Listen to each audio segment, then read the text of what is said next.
Okay, so I'm going to do a bit of unabashed product placement here. I'm going to do a video game called Kerbal Space Program. Woohoo! So if you want to waste a lot of time and destroy your grades, but you actually want to learn a lot about celestial mechanics, by all means, get Kerbal Space Program. I think it's like 20 bucks or something.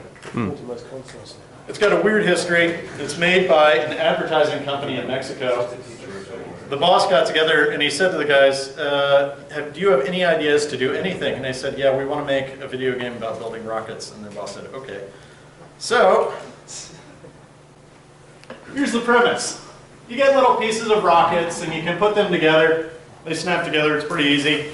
Launching them is not as easy, but it's all pretty straightforward. You've got your little green guy riding in there.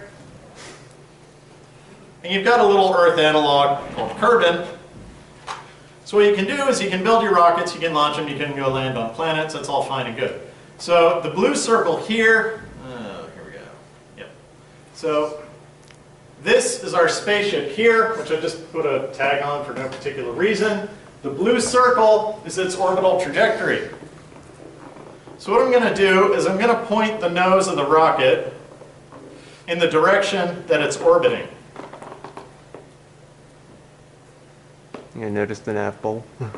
There we go. So now we're pointed in the direction of the orbit. We have an approximately circular orbit. I think what I might just do is speed up time here, because I don't feel like waiting. So the apoapsis and the periapsis are pretty much interchangeable, because I'm in a roughly circular orbit. So what I'm going to do now, with the nose pointed in the direction of the orbit, is I'm going to turn on the engines. Oh, I need to point the nose in the right direction again. So what I'd like you to look at is what happens to the shape of the orbit. So down here, I've got my throttle. I'm going to turn that on. Where's my rocket? Okay, it's nighttime now. So I'm turning on my rocket. I've got my rocket on. I'm increasing the velocity in the direction of orbital motion. And you can see what's happening is the apoapsis is increasing. Quite substantially, in fact. This is a special case of what's called the Oberth effect, which we're going to talk about in just a minute.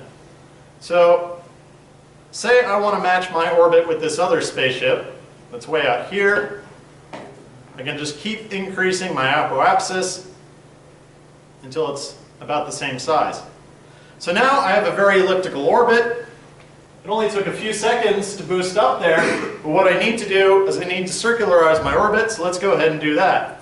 So I'm just going to speed up time here so I don't have to sit while it swings from one. Now notice it's getting slower as it gets closer and closer to the apoapsis. It's quite fast down low.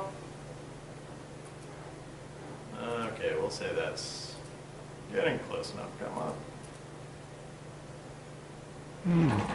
So, once again, I'm going to point the nose of the rocket in the direction of the orbit because I want to boost in the prograde direction.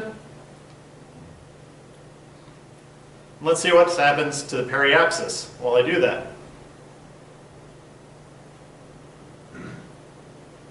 I didn't wait exactly. Yeah. Close enough, and I think I'm out of fuel. Uh-oh. Yep. Oh no! So good enough. We only get one home transfer today. So now we've circularized our orbit.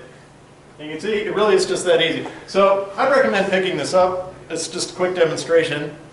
I find it's actually quite good at getting an intuitive feel for this stuff, which is, you look at this and Vis-Viva equations, it's all abstract. You can just do it. So go for it. And also it's fun because 3/4 of the time your rocket explodes in the launch pad. Yes! Go to South Africa! We're doing it! I didn't see the astronaut get out. And go, baby! Ah! What flew off?